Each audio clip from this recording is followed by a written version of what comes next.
Hi, and welcome to the 16th episode of the Nonstop Podcast with Pooja. With me, I have very inspiring two lovely guests. One is a lovely Alexandra with her father, Mr. Alec. Both of them are activists and also lawyers who focus on human rights work. So, welcome to the podcast. Thank you. Nice to be here. Thank you. So, today I think there's a lot happening around the world. There's a lot of outbreak of unfair wars and regimes and a lot more intricate topics. So, I'm sure being in the space of work today more than ever makes so much relevance and so much satisfaction. But I'm sure the commercial aspect of it is extremely high. So, my opening question would be, how is it being in human rights activist and what exactly goes into it as work? Can I I can translate question to my father, yeah? And I can maybe we can speak like Magwell. Okay. Карацей, зараз у свеце вельмі шмат праблем і вельмі напружаны момент такой, і вось як у гэты час наколькі складана, як гэта адчуваецца быць праваабаронцам, і як ты вось як актыўнасць сваю праяўляць у гэты час? Ну, я думаю, насамрэч беларускай можна сказаць. Можна, конечно.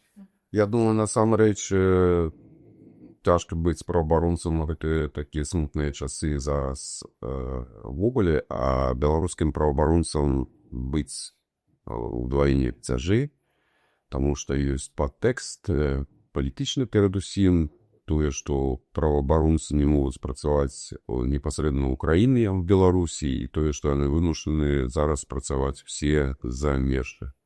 Што тычыцца агульна і глобальнага парадку, не сакрэт, што зараз міжнароднае права, міжнародны парадак заснаваны на правах чалавека, ён, канешне, крыху, так бы мовіць, падвяргаецца сумненню, ён як бы даў трэшчыну, так бы мовіць, вось, тым не менш, гэта застаецца падставой для таго, каб абараняць правы чалавека ва ўсім свеце, і гэта ёсць нейкая канстанта, ад якой нельга адступаць. Yeah, I understand it. I'm the only person who understood what Alec was saying, but I hope that our listeners will understand, with subtitles. Yeah, and I'm very very proud actually that in my family, my dad speaks Belarusian, because it's like very big issue in Belarus that people don't really know how to speak their own language, and it kind of shows how people easily can lose their identity. And yeah, for me, human rights is also something that will never lose sense, and it's actually some base for our world to be sane, and to continue to put in the first place humanity and then anything else, And right now, of course, it is really hard to act as one human rights activist, but for me, it's like something very, very huge part of me. Like, I will never lose it, no matter what happens in the world, and I will always support people, and I will always try to make some influence and impact. And as my dad said, it is really hard to be human rights activist, but it is even harder to be Belarusian human rights activist, because in Belarus it is hard to do anything right now. You just have to be out of Belarus to do things, and this is like what is the most painful thing for us, is that we cannot go to our own country and make impact. Yeah, and I understand, with the word impact, there's a lot of legality behind it. Most of us here on this table are lawyers and full-time practicing lawyers. And law only works when there's enforcement. Yeah. And in Belarus, as I understand, the country is signatories to several international conventions and also, part of institutions that recognize the value of international human rights and also human rights law.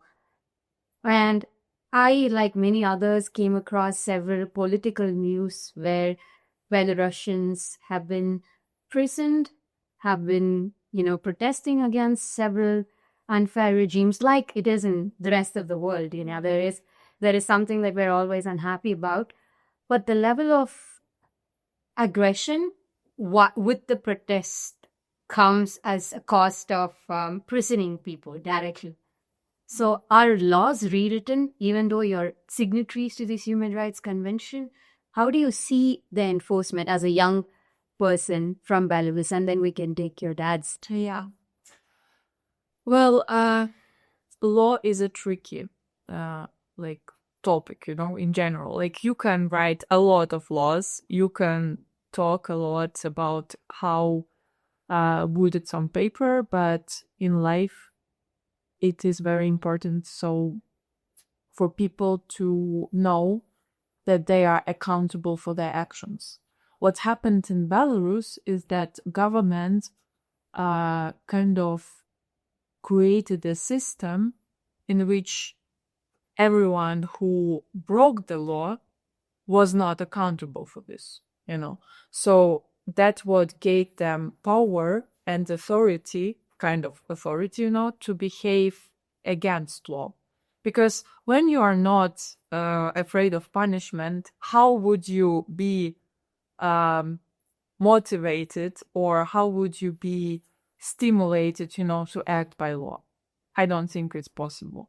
So, yeah, in Belarus, one of the problems is that the regime created the system in which law just cannot exist. It can be on paper, it can be, you can speak about it all the time, but in reality, it's harsh. And I will then pass the word to my dad. Мы говорим про право, і што Беларусь, яна падпісанка многіх, шматлікіх канвенцый, але у жыцці, як, і ў свеце такое адбываецца, што людзі проста супраць гэтых канвенцый ідуць, але ў Беларусі гэта прама, зараз вельмі бачна, што не паважаюць увогуле гэтай канвенцыі. Вось што трэба увогуле рабіць, каб такога пазбегнуць і каб паважаць права пачалі людзі. Тым ліку Беларусі. Гэта праўда, насамрэч, Беларусь вельмі выбарліва так ставіцца да сваіх міжнародных нейкіх абавязкаў. І тыя канвенцыі, я б не сказаў, што іх шмат, которые яна падпісала, міжнародныя, але заўважна, што яна падпісвае толькі тыя канвенцыі зараз. Мне падаецца, пасля прыходу Лукашэнкі да ўлады яна падпісала 2 ці 3 канвенцыі всего. Асноўная канвенцыя, которую падпісала Беларусь, это было якраз да прыходу Лукашэнкі да ўлады, пачатак 90-х гадоў. У тым ліку міжнародны пакт о грамадзянскіх палітычных правах, і ў тым ліку факультатыўны пратакол да этого міжнароднага пакту. Вось зараз літаральна 2 гады таму, у лютым 23-го года, Беларусь выйшла з факультатыўнага пратакола да міжнароднага пакту, і зараз грамадзяне Беларусі згубілі магчымасць звяртацца з індывідуальнымі паведамленнямі ў камітэт па правах чалавека. Беларусь таксама з'яўляецца падпісанкай іншых канвенцый. Скажем, яна в 2012 годзе, здаецца, падпісала канвенцыю аб інвалідах, але, тым не менш, падпісаўшы гэтую канвенцыю, яна не падпісала пратакол да гэтай канвенцыі, таму што улады Рэспублікі Беларусь, яны проста баяцца, што людзі пачнуць звяртацца ў камітэт па правах людзей з інваліднасцю, са скаргамі, таму што Беларусь, падпісаўшы гэту канвенцыю, фактычна не збіралась выконваць свае абавязаліцтвы. І так шмат у якіх, насамрэч, міжнародных умов. Што рабіць, я не магу сказаць, нема простых адказаў на такія складаныя пытанні. Я думаю, што проста міжнародная супольнасць, тыя краіны, якія паважаюць міжнароднае права, павінны працягваць ціск на Рэспубліку Беларусь з тым, каб прымусіць все ж такі ўрад Беларусі выконваць свае абавязкі. Yeah, So actually, most of the conventions, I agree that a lot of conventions were signed by Belarus till Lukashenko came to power, in 90s. But actually, Belarus doesn't have so many conventions signed, if you think about it. And as an example, I also agree that around 2 years ago, as I told you, I think earlier, Belarus came out of additional protocol to the Pact of Civil and Political Rights. And now people just cannot enact their rights. They have rights in this pact, but they cannot turn to Committee of Human Rights, and they cannot just basically enforce the rights that are written in this pact. So, and a lot happens with other conventions like this. And that shows that the government is just afraid to give people opportunity to enforce their rights, to complain on that their rights are violated.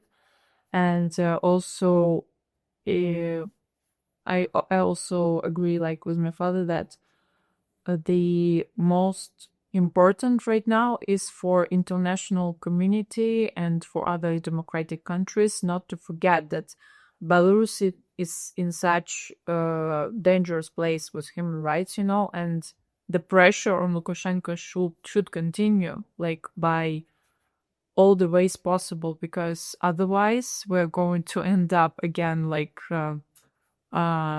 trading with Lukashenko, and Belarus is going to stay prison for people. So if we forget that, what's happening there? And I think now it's a point in time that I can ask this question where, what do you think are some of the more prominent human rights violation which has not been granted to women in Belarus? What do you think? Do they sacrifice? Or is it more like on the paper they have these rights, and in reality that they do not even have basic hygiene or basic freedom of speech? How do you think it's curtailed with women and children specifically? Yeah, I think it's a good question to translate straightforward to my dad. Яна пытаецца пра жанчын і пра дзяцей, і вось што тычыцца іх правоў, што найбольш такое вось не соблюдаецца ў краіне. Вось што, ад чаго яны больш за ўсё кукутаюць?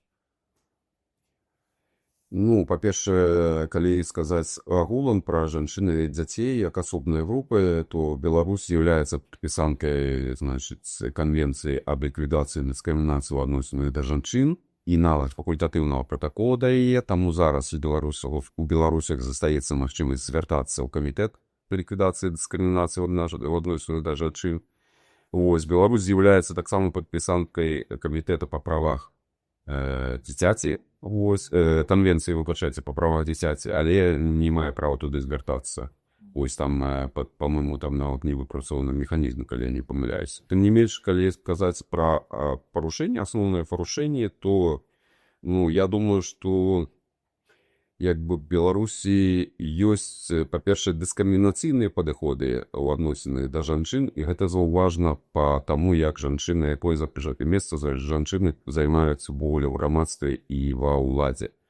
Калі прылічыць статыстыку, скажам, то за ўвесь час, я літаральна учора прачытаў, за ўвесь час кіравання Лукашэнкі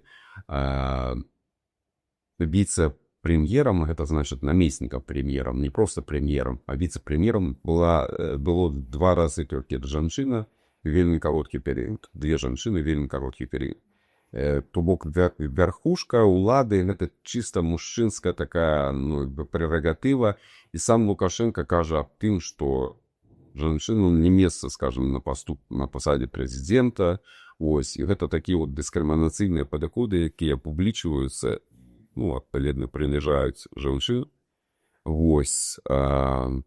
Што тычыцца дзяцей, то тут парушэнні тыя самыя, што ў адносінах да ўсіх астатніх. Гэта немагчымасць выказаць сваё меркаванне. Гэта прымус, прымусам пранізана вся сістэма адукацыі ў Рэспубліцы Беларусь. детей примушают там вступать в шероги этих организаций молодежных, починаючи там з октябрятов так званих і заканчуючи комсомолу. Ось, примушають працювати примусово на державу, це пишеться, скажімо, проведення суботників ніяких, збору макулатури і так далі. Regarding women in our country, I would say in communities there is this narrative which is coming straight from the government, that women should not be in some high level governmental places, they should not really get some positions. Yes, even like Lukashenko, he is saying himself, like, our constitution is not written for women in power, and it sounds really funny and absurd, but if you think about it, if the president has such narrative, it goes through the country and through people, they listen to it, like even younger girls, they really start to think that only men can decide what is right, what is wrong, and for children, as I was a child in Belarus, and they went through all this school system. Thank God, not university. I'm really thankful that my dad made me, not made me, but gave me opportunity to, get my education outside of Belarus, because even at school, I felt this high pressure from administration about expressing myself, about how we should do things, even like very small aspects of life, like getting some performance for our graduation. I remember that I was asked by some school administration to speak to me because I wanted to do something, which was not seen by them as appropriate, but it was just like very funny to hear from them that I was, in their eyes, I was some kind of rebel, something. And for children, of course, they are raised in these tough conditions, I would say, especially now when they try to make children think as they want them to think, like government is the best, you should stay in your country, you should not move abroad, even I know that even if when I was in school, when we were graduating, they asked for the list of universities that we were going to apply, and they really didn't want to see that some people wanted to go abroad, so I used to hide this from them. So I said that, I'm going to study in Belarus, but I couldn't say the truth, because I would have problems. Maybe they wouldn't allow me to graduate from my school, So that's reality. Yeah, and like, what are some of the work that you as a father, daughter too, and I'm sure your father more concretely are doing in the wellness of human rights and for women? What were some of the repercussions that your father specifically has gone through? Is it as intense or as heinous as getting a prison statement or threats like on such levels if you indulge in these activities? But what are generally the voice that you give across for people? Which sector do you think is the most vulnerable? And what exactly are you focusing on in terms of your activism at the moment?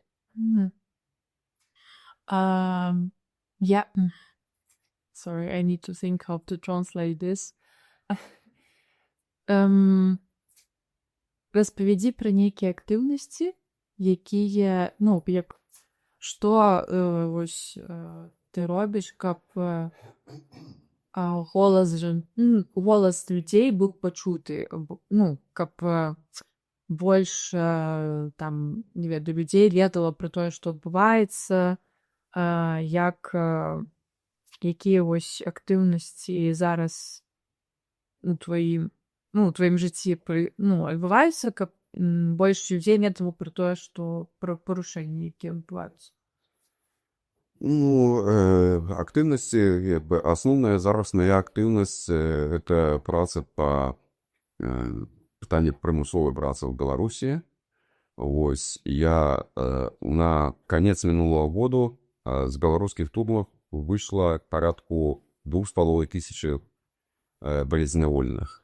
Все яны знаходзіліся ва ўмовах зняволення, дзе праца з'яўляецца прымусовай. Месца зняволення ў Беларусі працаваць трэба абавязкова.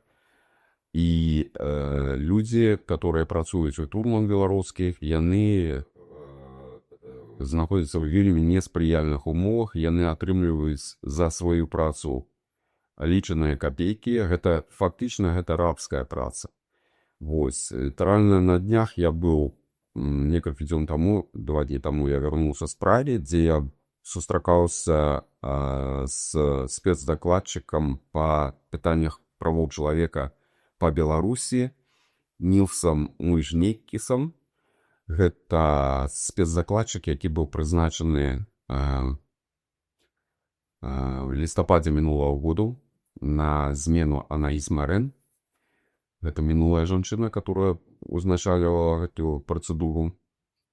Спецдакладчык па пытаннях пра права чалавека ў Беларусі. Гэта спецыяльная працэдура, которая прызначана ў 2012 годзе Советом права чалавека ААН.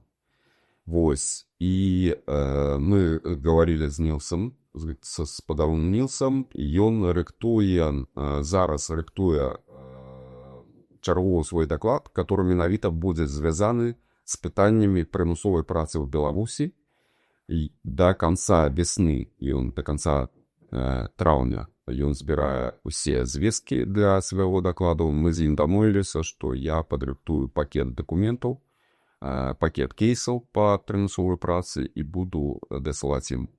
Зараз гэта моя асноўная праца. Апрача гэтага я знаходжуся на у кантакце з тымі беларусамі, которые працягваюць заставацца ў Беларусі.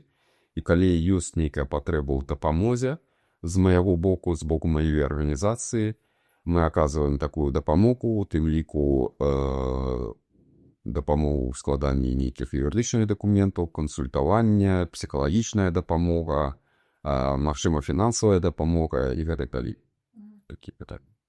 Yeah, my father talked about his main activity right now is basically to report about forced labor in Belarus. Especially often this happens when people get imprisoned, especially on political basis, and they really keep people slave to do slavery job, and they don't pay them, or they take all the money basically. And he also he was in Prague, and he talked to this special reporter for Belarus, and they are preparing basically this report for the country, and of course, it sounds like it's all documentary work, but as a reality, as I know, also as I worked in human rights, I know that it is very important to document all this stuff and even future changes, because if nobody knows what was happening or what is happening, how are we going to change the situation, And also, of course, my father helps people who are in Belarus if they turn to, because there are still some connections, and if, for example, people have some issues with the government, they don't know how to behave, they don't know how to protect themselves, it's always good to connect to the organization my father works in. I also told you about this one.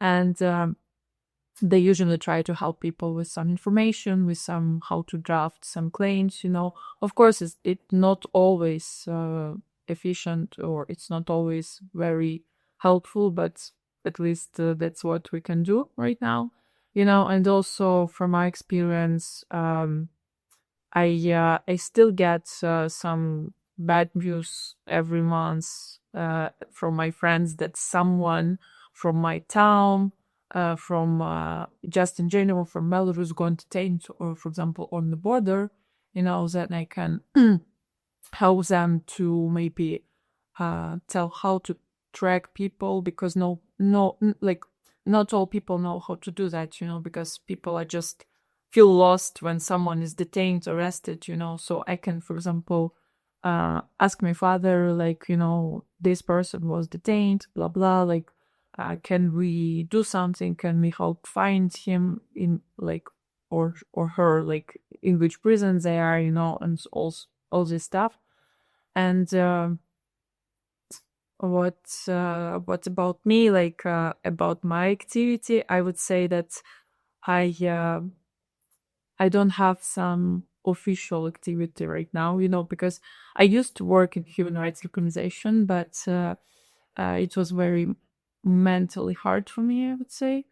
I worked with people mostly on political dismissals, but I still worked with some people who were held in torturous conditions in Belarus, and it influenced me a lot.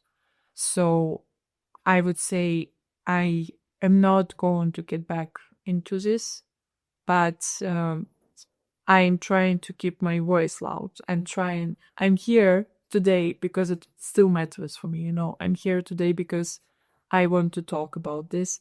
And with Lithuanian people, I always try to get this topic talked through, because even though in Lithuania people know better than in other countries how Belarusians suffer, they're still not so not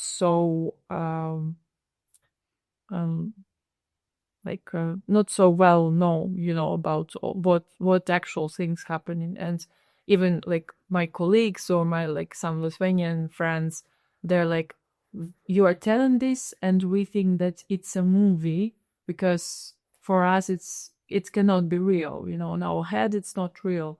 And I remember a year ago my friend, he now lives in Lithuania, so he went to Belarus for his mom's birthday, and he got arrested for 15 days just because he filmed some he filmed some video in the tube about some political, like, activities. Like, he just filmed something, it doesn't really matter. He was arrested, and I was so close again to this, like, disaster, like, I'm here, but I feel that Belarus is still on fire, like, people there are just always under threat, so no matter where I am, it will always follow me, basically.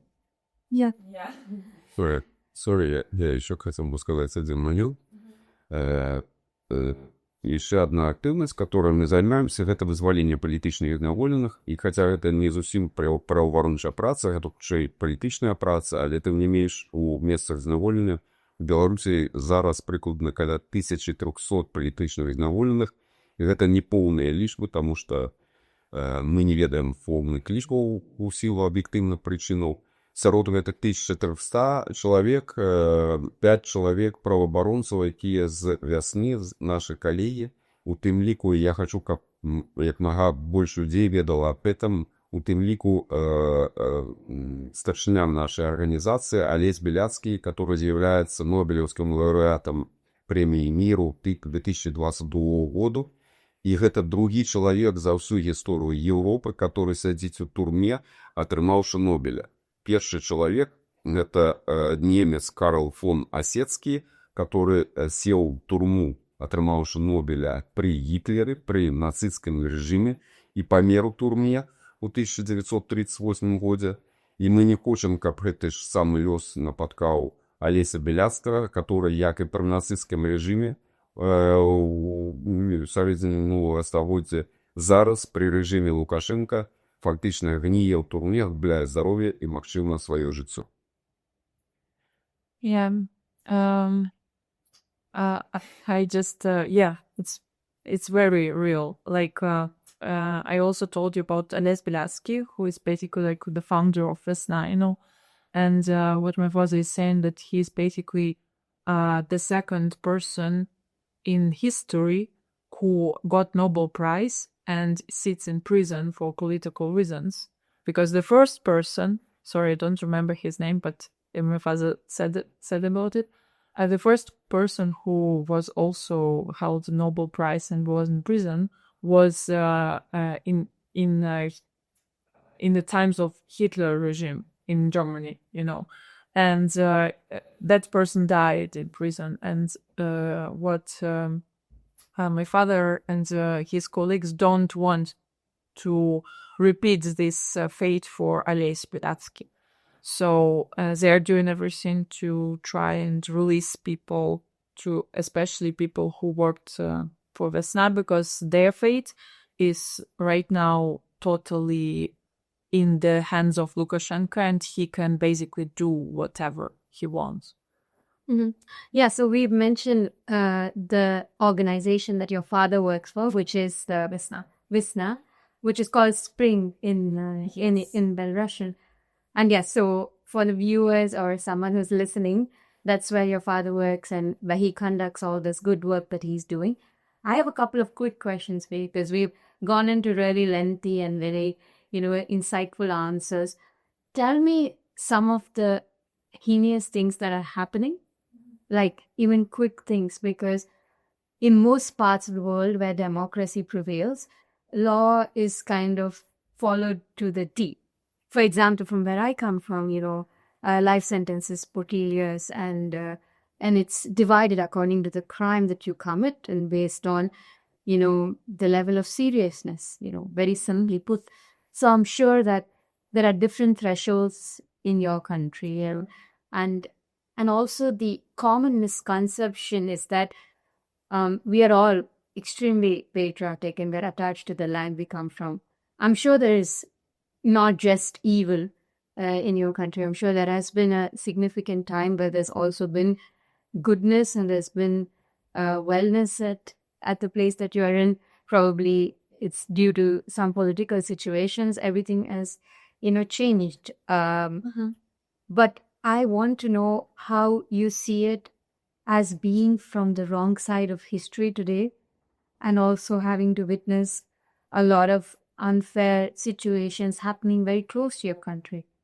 And how are you viewing this, and how does the people in your country view this? And I'm sure there are a lot of voices that are being amplified, but because you're attached to a country, you're also looked at the outlook of what the country stands for as on today, which is not democracy. Yeah. Sorry. No, but let's hear quickly from you, and then Yeah, because I was listening to you, and at some point I just a bit lost the question. Yeah. Because I understand that. You mean that we pay a lot of attention to what's happening in Belarus right now, or what the bad side of it, right? Yeah. But we also how we feel about all the things that happen around. Yeah.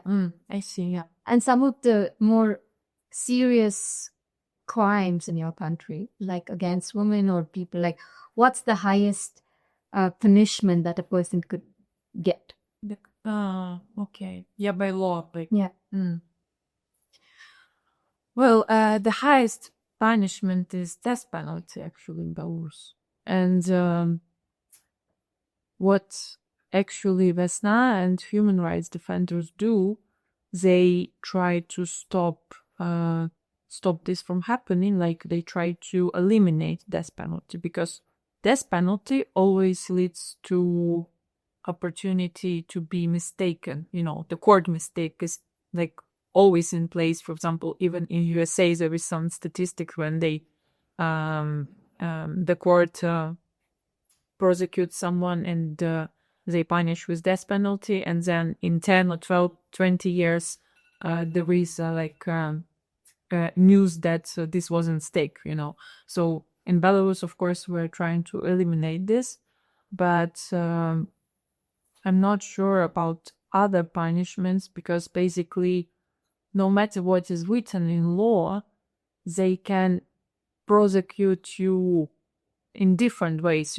especially when it's tied to political context. And where does it come from? Is there a constitution that allows the president, for example, to do that? Or Критей питание такое. Я просто не ведаю, что отказываюсь, бо мне уже, мне здається, згубила такі правовий досвід. Які у нас ёсць наказанні, які вось самыя жорсткія, да, у Прада, і як яны, хто дазваляе іх, хто дазваляе іх, права, прэзідэнт, дзе это прыпісана, вось, якія наказанні самыя жорсткія і за якія дзень у нас. Пачнем з таго, што ў Беларусі прысутнічае смяротнае пакаранне. Гэта адзіная краіна ў Еўропе. І на прасторы былога Савецкага Саюзу, у ліку, в якой зараз выкарыстоўваецца смяротнае пакаранне. І гэтае смяротнае пакаранне не прыпыняла сваё дзеянне, нягледзячы на тое, што доўгі час ішоў ціск на рэжым Лукашэнка з тым, каб ён адменіў гэтае смяротнае пакаранне, але дасюль выкарыстоўваецца. Апрача і шмат людзей насамрэч, конечно, не ў такіх маштабах, як, скажем, у Іране, дзе там караюць смяротным пакараннем у год, там я чытаў статыстыка, там жахлівая нейкая, там тысячамі. У Беларусі, конечно, такого няма, там за ўвесь час, скажем, режима Лукашенко было пакарана не больш 100 чалавек, здаецца. Тым не менш, это людзі, которые працягваюць паміраць, скажем так, волей дзяржавы. Апрача гэтага, у Беларусі досыць жорсткае экстрэмісцкае заканадаўства і заканадаўства, якое рэгулюе барацьбу з тэрарызмам. І трэба адзначыць, што насамрэч гэтае заканадаўства выкарыстоўваецца рэжымам Лукашэнкі для расправы з палітычнымі апанентамі. У адрозненне ад краін цывілізаваных, ад краін Еўропы, дзе гэтае заканадаўства накіравана на людзей, которые з'яўляюцца насамрэч злачынцамі, которые тэрарысты, которые там несуць нейкія экстрэмісцкія пасылы. Вось. У Беларусі гэта накіравана супраць людзей, которые абараняюць свае грамадзянскія палітычныя правы. І па гэтых артыкулах насамрэч людзі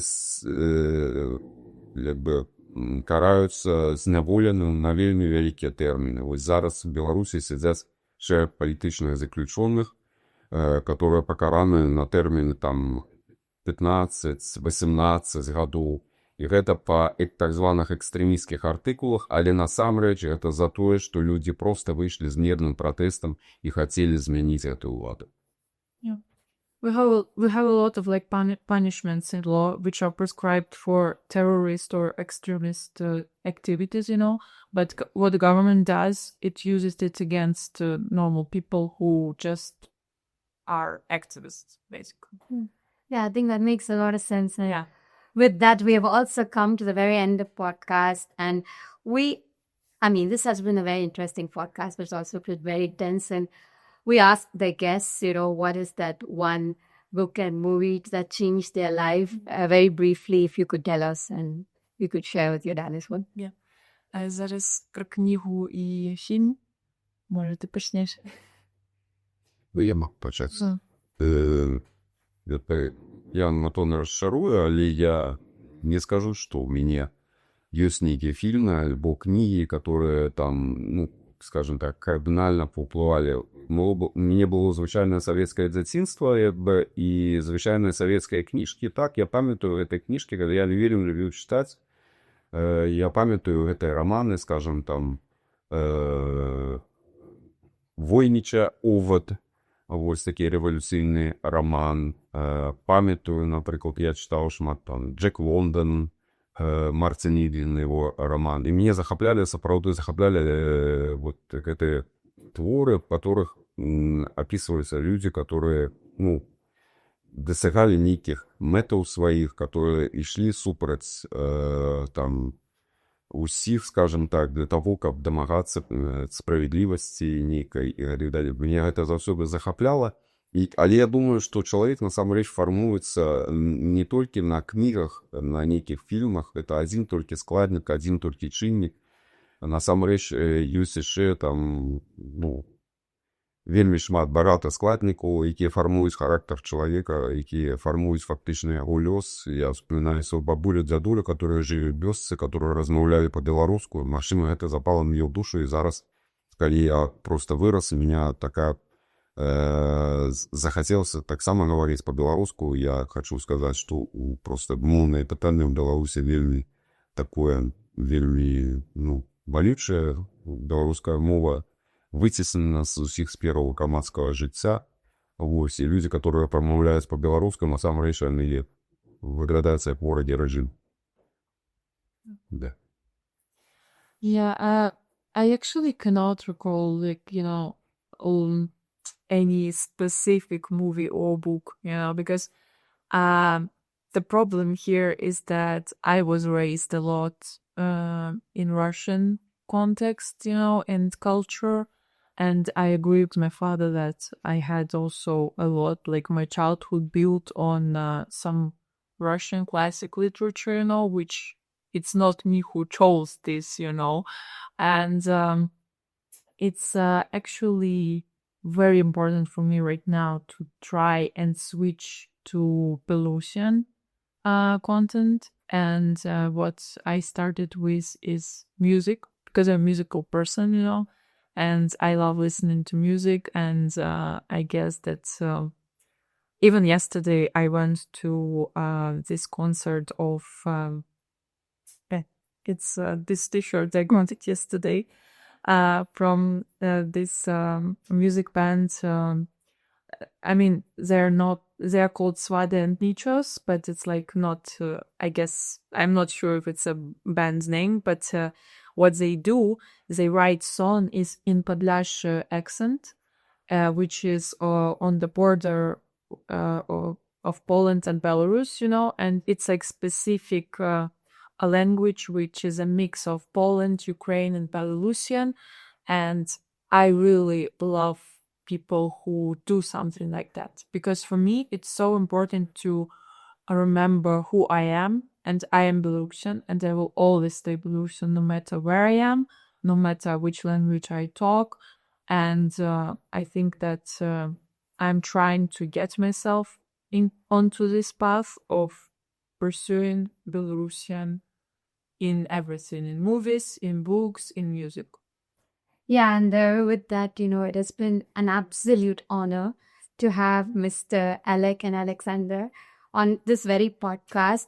I've learned personally a lot, and true to your roots, you're still fighting, and you're fighting for the right thing. In a world where it's almost impossible to believe that, justice can prevail, it seems more like a commercial terminology in today's time on whatever is happening. But all the good work you do, I'm sure, will see light, and I hope the light is sooner rather later. Thank you very much for this wonderful evening and conversations, and thank you for joining. Thank you.